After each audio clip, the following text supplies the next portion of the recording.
প্রধানমন্ত্রী কে হবে সবাই জানেন। কিন্তু আজকে পুরুলিয়া জেলাতে ভারত সরকারের যত উন্নয়নমূলক কাজ আপনারা কেউ পেয়েছেন?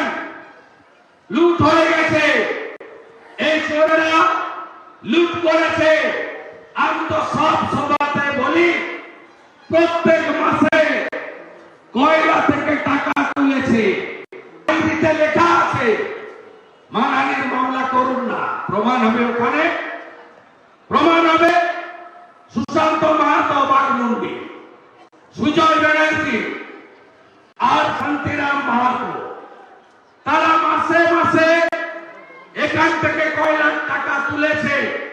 আর আপনারা গরিব মানুষগুলো লজ্জা লাগে না? বাথরুমে রাত্রি যাপন করছে একজন মহিলা মা, ছবি বেরিয়েছে। আপনি বলুন পুরুলিয়া জেলাতে 13 বছরে আপনারা কি করেছেন? তৃণমূল পাহাড় পর্যন্ত বেঁচে দিয়েছে। তৃণমূল প্রকৃতির মায়ের দেওয়া সম্পদ, কয়লা, বালু, পাথর সব পাচার করে দিয়েছে। জঙ্গলের কাঠ পর্যন্ত পরিষ্কার করে দিয়েছে। আগে কত জঙ্গল ছিল এই অরণ্য সুন্দরীতে, আজকে জঙ্গলের কাঠও নেই। উল্টো মোদিজির স্কিম 10 কোটির বেশি মানুষকে দিয়েছেন দেশে, এখানে 1 কোটি 30 লক্ষ মহিলা।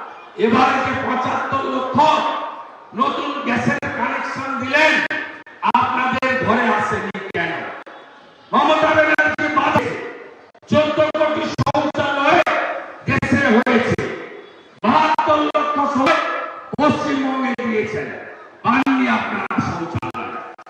বলছে এই ভুয়া তৃণমূল আইপ্যাকের লোকেদের দিয়ে একটা ফর্ম নিয়ে প্রত্যেকটা গ্রামে, ফর্মে একটা নাম্বার আছে, ওই নাম্বারে রেজিস্ট্রেশন করাচ্ছে, তারপরে একটা এসএমএস আসছে আপনাদের কাছে। কি বলছে? ডিসেম্বর মাসে আপনি ঘরের টাকা পাবেন। এটা সম্পূর্ণ ভুয়া। আপনি সাধারণ মানুষ, আপনি ভাবেন যে আপনি ভাবছেন যে সরকারের এসএমএস এলো না, সরকারের এসএমএস নয়, তৃণমূল পার্টি অফিস থেকে ভোটারদেরকে বোকা বানানোর জন্য, ভোট নেওয়ার জন্য এই এসএমএস পাঠাচ্ছে। এখনো পর্যন্ত এই রাজ্যে 40 লক্ষ বাড়ি হয়েছে বলে মমতা ব্যানার্জি ভারত সরকারকে জানিয়ে 45,000 কোটি টাকা নিয়েছে। বাড়ি পেয়েছেন আপনারা? পাননি আপনারা। গ্রামের পর গ্রাম কাঁচা বাড়ি, আপনারা বাড়ি পাননি। কোথায় গেল টাকা? কতগুলো ভোটে মমতা ব্যানার্জি পুরুলিয়ায় বলেছে জল দেব গ্রামে গ্রামে। আজকে মোদীজি জল জীবন মিশন 8,000 কোটি টাকা দিয়েছে। চলে যান সব রাজ্যে নলবাহিত জল, আপনারা জল পাননি। পুরুলিয়ায় জল দিয়েছে, 11 ভোটে বলেছে জল দেব, 14 ভোটে বলেছে জল দেব, 16 ভোটে বলেছে জল দেব, 19 ভোটে বলেছে জল দেব, 21 ভোটে বলেছে জল দেব। পানীয় জলটা পাননি। আজকে 42-43 ডিগ্রি সেলসিয়াস, আরো বাড়বে গরম, জল স্তর নেমে যাবে। জলটুকু পর্যন্ত 13 বছর এই চোরেদের সরকার আপনাদের দিতে পারেনি। অন্যদিকে আমাদের ত্রিলোচন মাহাতো, দুলাল কুমারের মতো এখানকার ওবিসি সম্প্রদায়, পিছিয়ে থাকা মানুষ, তাদেরকে খুন করা হয়েছে এবং দড়িতে ঝোলানো হয়েছে।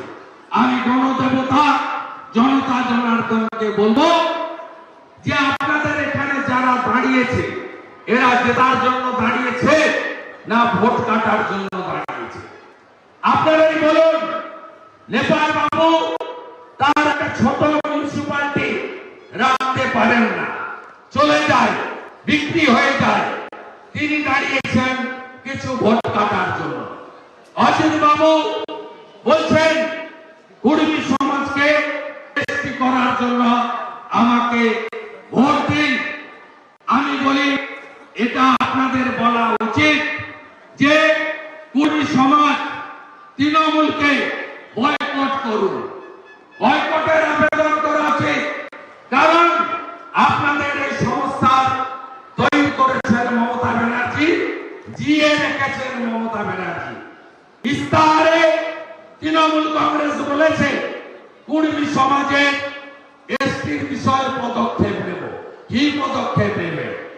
17 থেকে 23 7 বছরে 10 বার মোদীজি সরকার জাস্টিফিকেশন চাইল, ওইটুকুই দিতে পারেননি। কি আপনি সমস্যার সমাধান করবেন? একদিকে জনজাতিদের ভুল বুঝাবে, অন্যদিকে কুর্মীদের ভুল বুঝাবে। আবার সংখ্যালঘু যেখানে আছে মুর্শিদাবাদে, মালদায়, উত্তর দিনাজপুরে বক্তব্য শুনেছেন মুখ্যমন্ত্রী? টিভি তো আছে, মোবাইল ফোনে বক্তব্য শুনেন। বলছে রামনবমীর দিন নাকি দাঙ্গা দিবস। যারা রামনবমীতে জয় শ্রীরাম বলেছেন তারা নাকি দাঙ্গা দিবস পালন করেছেন। সংখ্যালঘুদেরকে এনআরসির ভয় দেখানো, যেগুলো আর ভয় পাচ্ছে না কেউ। মমতা ব্যানার্জি খুব রাগ আমার উপরে। আমি পুরুলিয়াতে, ভাইপো একটু দূরে, 4000 পুলিশ হেলিকপ্টার করে এসেছেন। বিরাট ব্যাপার। এরা 11 আগে কিছু ছিল না। এদের আমরা জানি কেউ টুপিকে বসতে দিত না। আজকে পূর্ব মেদিনীপুর আর পশ্চিম মেদিনীপুরে গিয়ে আমার বিরুদ্ধে গালাগালি করেছে, যত রকমের মিথ্যা কথা বলেছে। তার কারণ আজকে মমতা ব্যানার্জি যে চোর, তার মন্ত্রিসভা যে চোর, এটা প্রমাণিত হয়েছে। আগে যারা বিরোধী দলনেতা ছিল, বিরোধী ছিল, তারা সেটিং ছিল। সিপিএম এর নেতারা নবান্নতে গিয়ে ফিশ ফ্রাই খেতেন। এই লড়াই দিত না, যে লড়াই ভারতীয় জনতা পার্টি লড়াই দিচ্ছে, তাই পাত্র দেওয়া হয়েছে। কম্পার্টমেন্টাল চিফ মিনিস্টার এই যন্ত্রণা চিরদিন বয়ে নিয়ে যেতে হবে। শুভেন্দুর কাছে হেরেছি, হেরেছি, হেরেছি, 1956 ভোটে হেরেছি। এই চিরদিন বয়ে নিয়ে যেতে হবে। তাই আপনাদের কাছে আমার বিনীত আবেদন, গোটা দেশে নরেন্দ্র মোদীজির হাওয়া। ইতিমধ্যে গুজরাটের সুরাটে একটি আসন বিনা প্রতিদ্বন্দ্বিতায় ভারতীয় জনতা পার্টি জিতে গেছে। জেতা শুরু হয়ে গেছে। তাই ভোট